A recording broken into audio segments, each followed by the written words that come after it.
আসসালামু আলাইকুম। সুপ্রিয় শিক্ষার্থীরা, কেমন আছো তোমরা সবাই? আশা করি ভালো আছো। আমিও ভালো আছি। যশোর অনলাইন স্কুলের পক্ষ থেকে তোমাদেরকে স্বাগত জানাচ্ছি।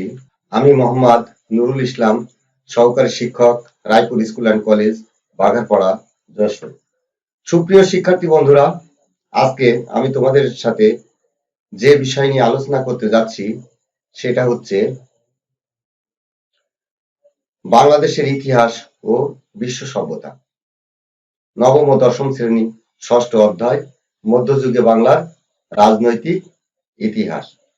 1204 খ্রিস্ট থেকে 1757 খ্রিস্ট পূর্বাব্দ পর্যন্ত আজকে আমরা তোমাদের সাথে আলোচনা করব।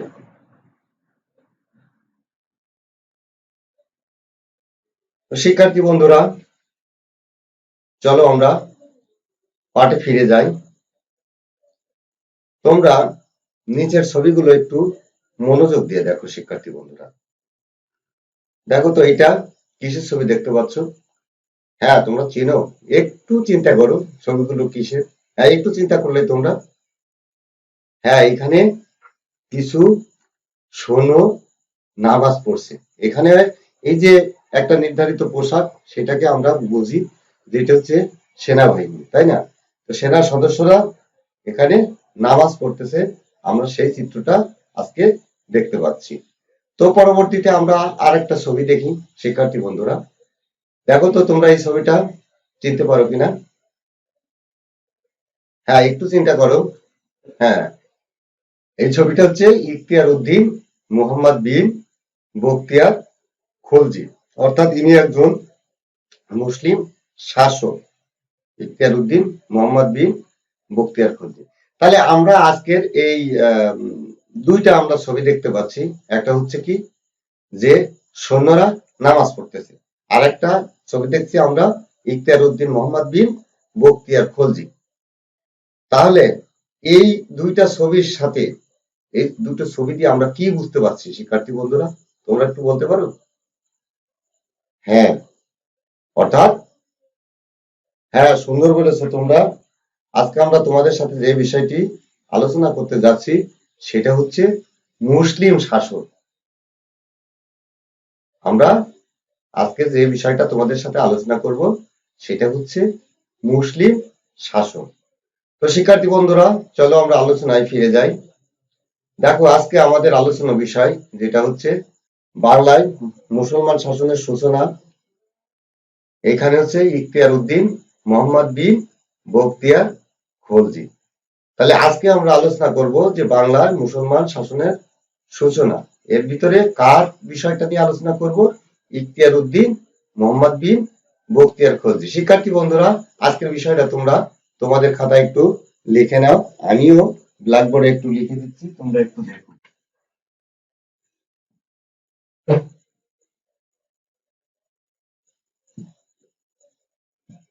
ইখতিয়ার উদ্দিন মুহাম্মদ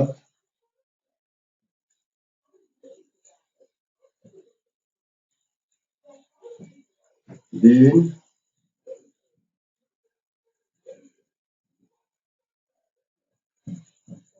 বখতিয়ার খলজি। তো শিক্ষার্থী বন্ধুরা, আজকে আমরা এই বিষয়টা নিয়ে আলোচনা করব যে ইখতিয়ার উদ্দিন মুহাম্মদ বিন বখতিয়ার খলজি। তো চলো আমরা আজকে আলোচনায় যাই। শিখন ফল। আজকে আমরা এই পাঠ শেষে কি কি শিখবো শিক্ষার্থী বন্ধুরা? চলো আমরা এটা জেনে নিই যে আজকে আমরা এই পাঠ শেষে কি কি শিখবো। এই পাঠ শেষে কি হবে? ইখতিয়ার উদ্দিন মুহাম্মদ বিন বখতিয়ার খলজির পরিচয় বলতে পারবে।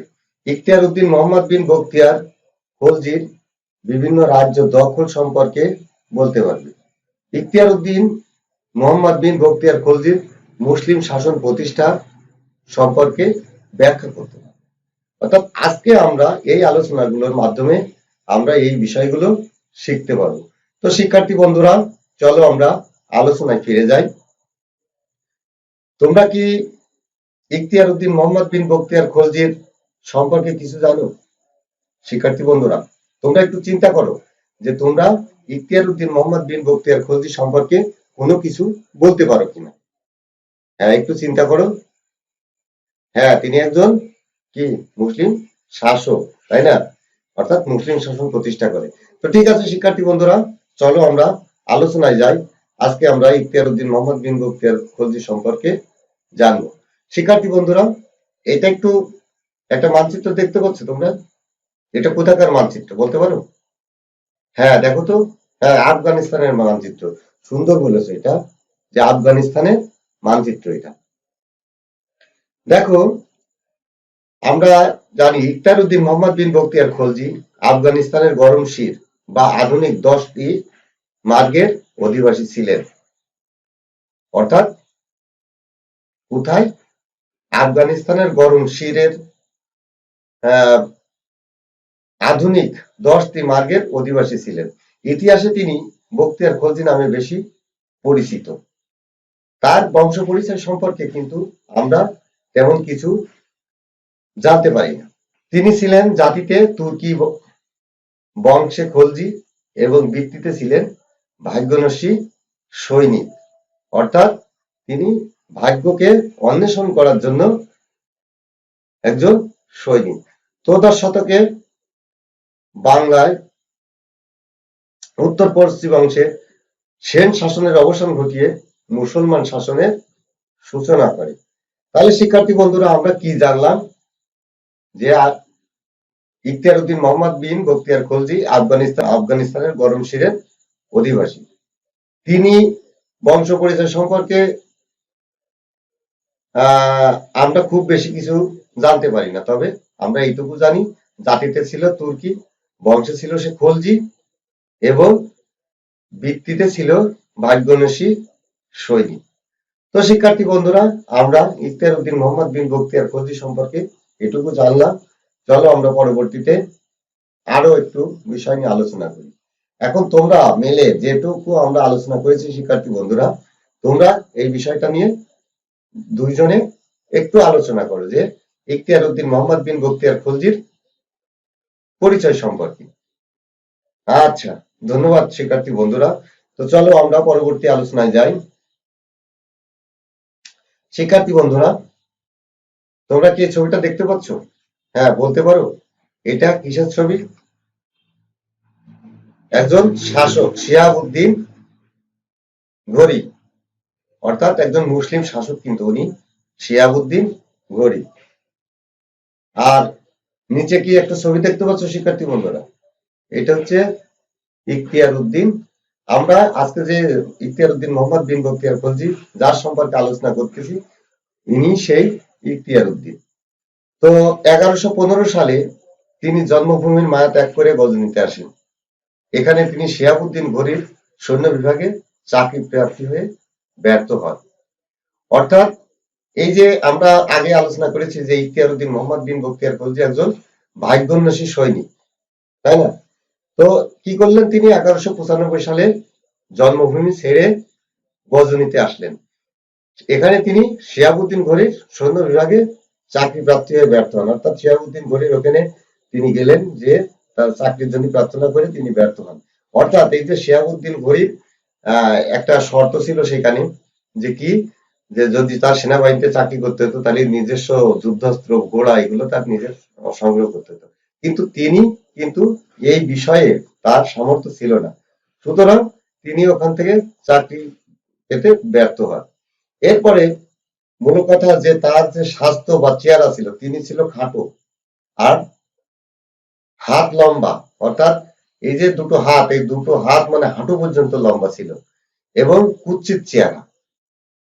হ্যাঁ, মানে সুন্দর চেহারার মানুষ তিনি ছিলেন না। আর এই কারণেই তিনি সেনাধ্যক্ষের দৃষ্টি আকর্ষণে ব্যর্থ হন। এরূপ শারীরিক বৈশিষ্ট্য তুর্কিদের নিকট অমঙ্গল বলে বিবেচিত হতো। অর্থাৎ ইখতিয়ার উদ্দিন মোহাম্মদ বিন বখতিয়ার খলজির যে শারীরিক বৈশিষ্ট্য ছিল, সেই শারীরিক বৈশিষ্ট্য তুর্কিদের নিকট এটা অমঙ্গল বলে বিবেচিত হতো। হ্যাঁ, তো শিক্ষার্থী বন্ধুরা, এই বিষয়টা তোমরা বুঝতে পেরেছো যে প্রথমে কি ইখতিয়ার উদ্দিন মোহাম্মদ বিন বখতিয়ার খলজি প্রথমে আসলো কোথায়? 1115 খ্রিস্টাব্দে। কোথায়? গজনিতে আসলো। কার অধীনে আসলো?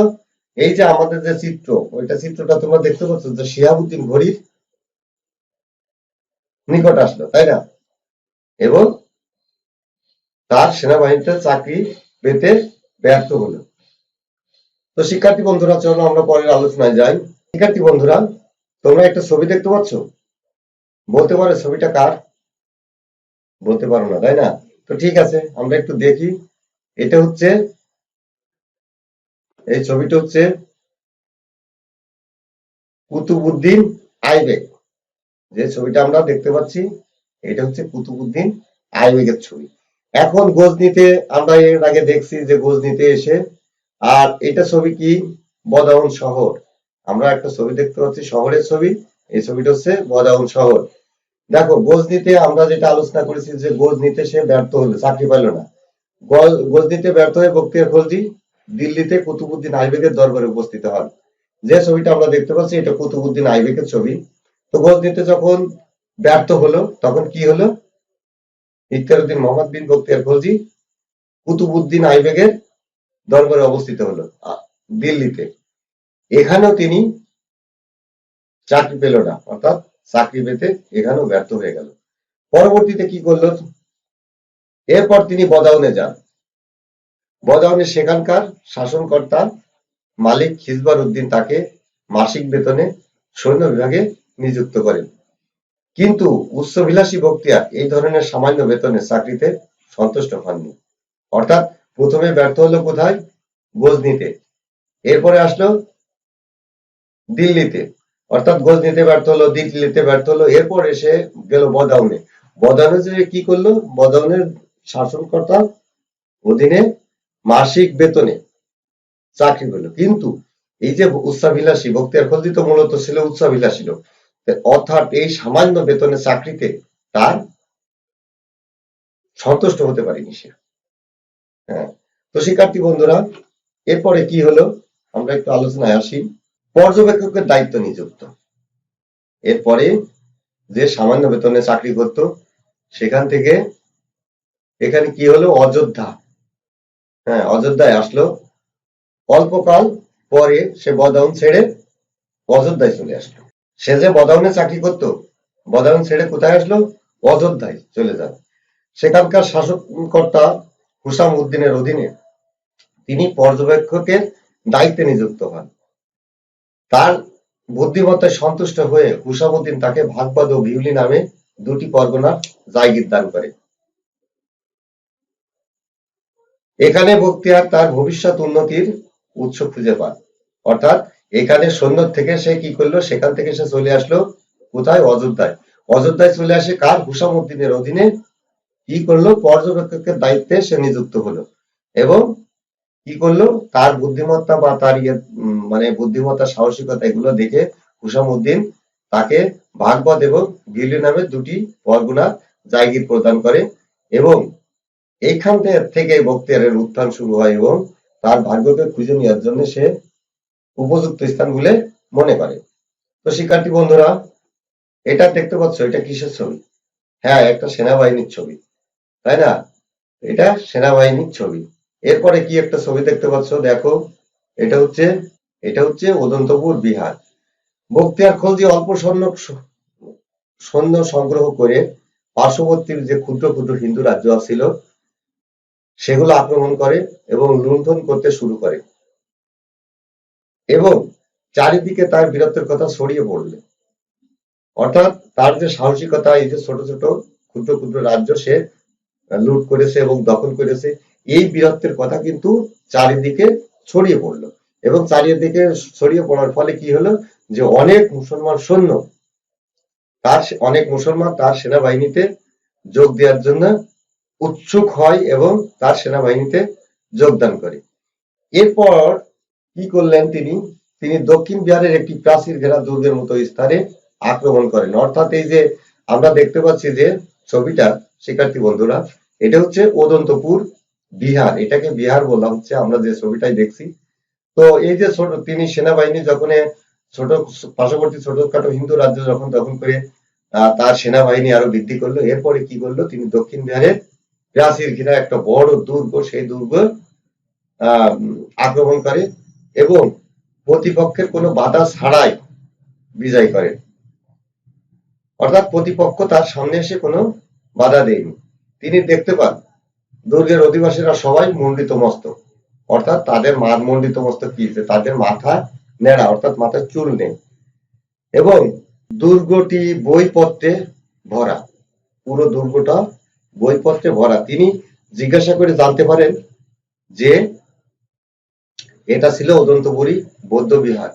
মুসলমানরা এই স্থানের নাম রাখেন বিহার, বর্তমান কিন্তু এটা বিহার নামে পরিচিতি লাভ করেছে। তো শিক্ষার্থী বন্ধুরা, আমরা পরবর্তী আলোচনায় যাই। দেখো তোমরা একটা ছবি দেখতে পাচ্ছ, কিসের ছবি এটা? হ্যাঁ, মসজিদের ছবি হবে, তাই না? কুতুবউদ্দিন আইবেকের দরবার, এটা হচ্ছে কুতুবউদ্দিন আইবেকের দরবার। এখন এই একটা ছবি দেখতে পাচ্ছ শিক্ষার্থী বন্ধুরা, সেন বংশের যুদ্ধ।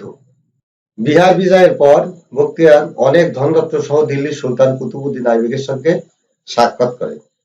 অধিক সৈন্য সংগ্রহ করে পরের বছর তিনি নবদ্বীপ বা নদিয়া আক্রমণ করেন। এই সময় রাজা লক্ষণ সেন নদিয়ায় অবস্থান করছিলেন।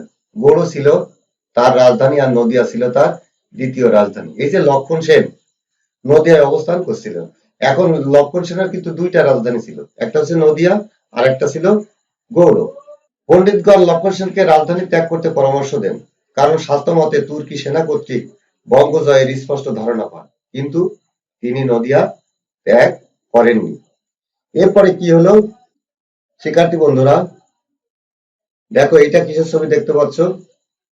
হ্যাঁ, যে এটা আমরা দেখছি যে ইখতিয়ার উদ্দিন মোহাম্মদ বিন বখতিয়ার খলজির অশ্বারোহী বাহিনী, তিনি নদিয়া কিভাবে দখল করলো আমরা সে সম্পর্কে এবার একটু জানবো।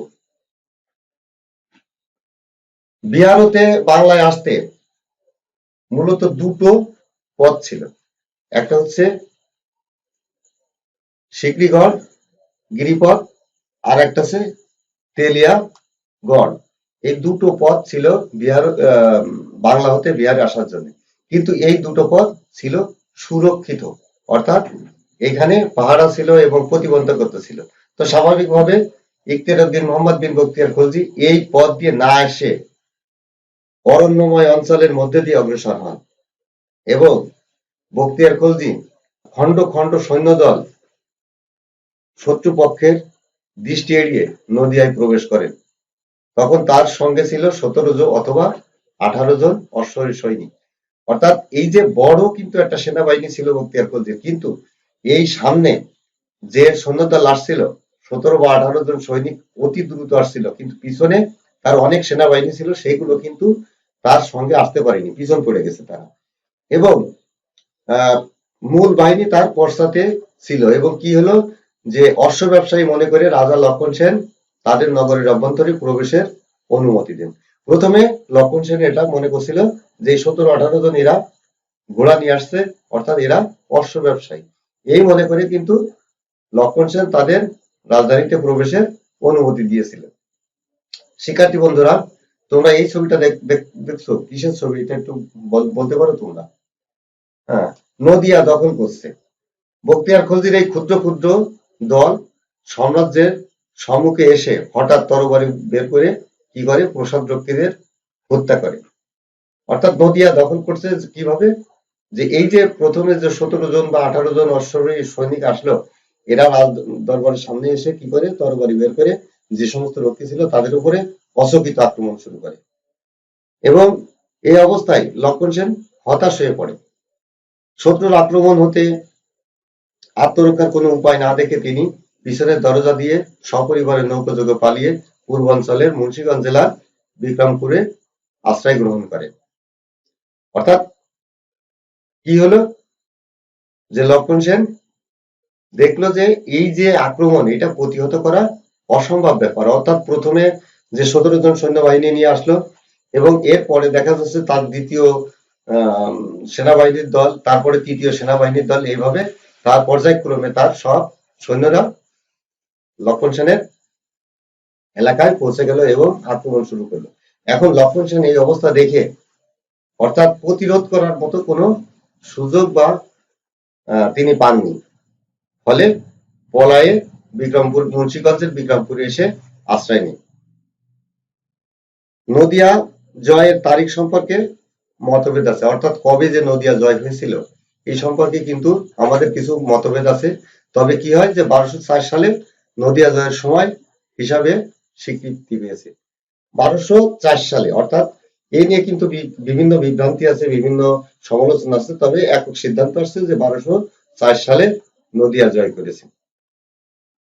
শিক্ষার্থী বন্ধুরা, দেখো তো এইটা আমরা কিসের ছবি দেখতে পাচ্ছি? হ্যাঁ, একটু চিন্তা করো, দেখেছো এরকম ছবি কখনো তোমরা? গৌড় রাজ্য, অর্থাৎ এটা ছিল গৌড় রাজ্য। দেখো শিক্ষার্থী বন্ধুরা, বখতিয়ার খলজি নদিয়া ত্যাগ করে লক্ষণাবর্তী বা গৌড়ের দিকে অগ্রসর হন।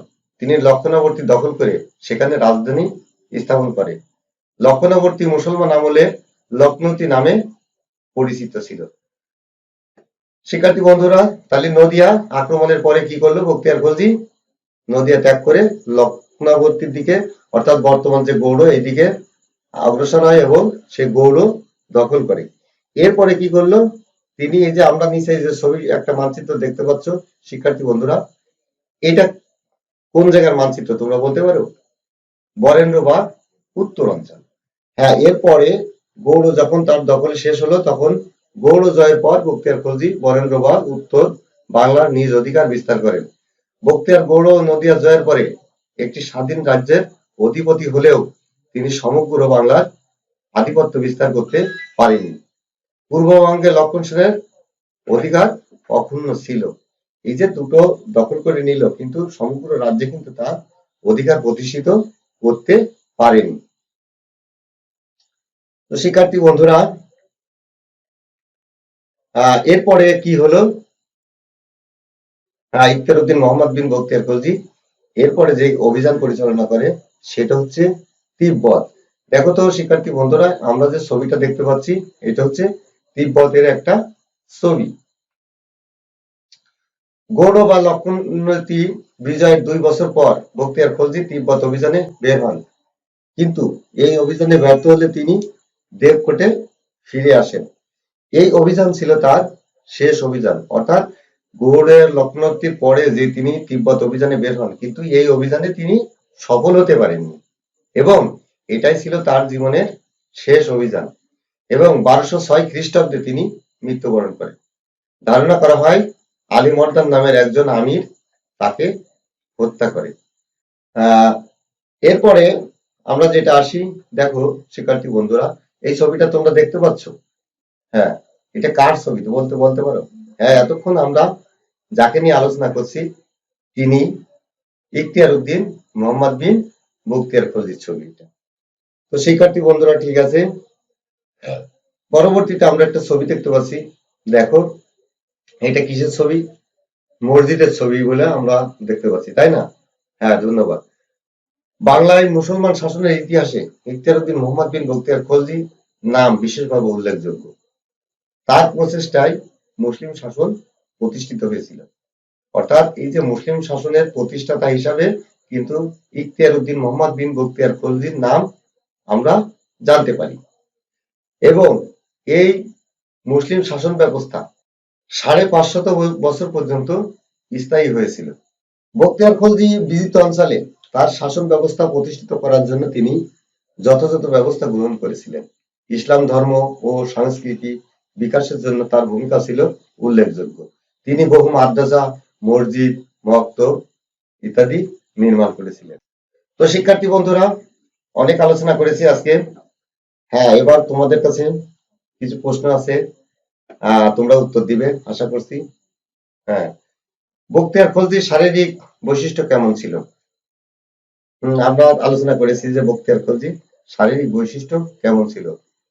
হ্যাঁ, তোমরা বলো তো। হ্যাঁ, সুন্দর বলেছো তোমরা, যে কি ছিল? খাটো, হাত লম্বা, কুৎসিত, তাই না? হ্যাঁ, সুন্দর। এরপরে বখতিয়ার খলজি সর্বপ্রথম কোথায় চাকরি নেন? হুম, হ্যাঁ, সুন্দর বলেছো শিক্ষার্থী বন্ধুরা। বিহার হতে বাংলা প্রবেশের কয়টি পথ ছিল? হ্যাঁ, আমরা আলোচনা করেছি বিহার হতে যে বাংলায় প্রবেশের জন্য কয়টা পথ ছিল। হ্যাঁ, সুন্দর বলেছো, 2টি। বখতিয়ার খলজি কত সালে নদিয়া দখল করে? হুম, হ্যাঁ, সুন্দর বলেছো, 1204 সালে। তো শিক্ষার্থী বন্ধুরা, আজকে আমার সাথে থাকার জন্য তোমাদেরকে ধন্যবাদ। তোমরা বাড়িতে একটু একটা বিষয়ের উপর একটু লিখবে, ইখতিয়ার উদ্দিন মোহাম্মদ বিন বখতিয়ার খলজির বাংলা বিজয়ের উপরে একটা টিকা লিখো। অর্থাৎ ইখতিয়ার উদ্দিন মোহাম্মদ বিন বখতিয়ার খলজি কিভাবে বাংলা বিজয় করেছিলেন এর উপরে তোমাদের একটু লিখতে হবে। এবং এটা লিখে তোমরা চাইলে আমাদের ফেসবুক পেজে আপলোড করতে পারো, অথবা এই করোনা পরিস্থিতি স্বাভাবিক হলে, যখন স্কুল কলেজ শিক্ষা প্রতিষ্ঠান খুলে যাবে, স্বাভাবিক পরিবেশ আসবে, তখন তোমাদের ক্লাস টিচারের কাছে এগুলা দেখাবে। তো শিক্ষার্থী বন্ধুরা, আজ আর নয়, ধন্যবাদ তোমাদের সবাইকে। সুস্থ থাকো, সুন্দর থাকো, স্বাস্থ্যবিধি মেনে চলো, এই কামনায় বিদায় নিচ্ছি। আসসালামু আলাইকুম।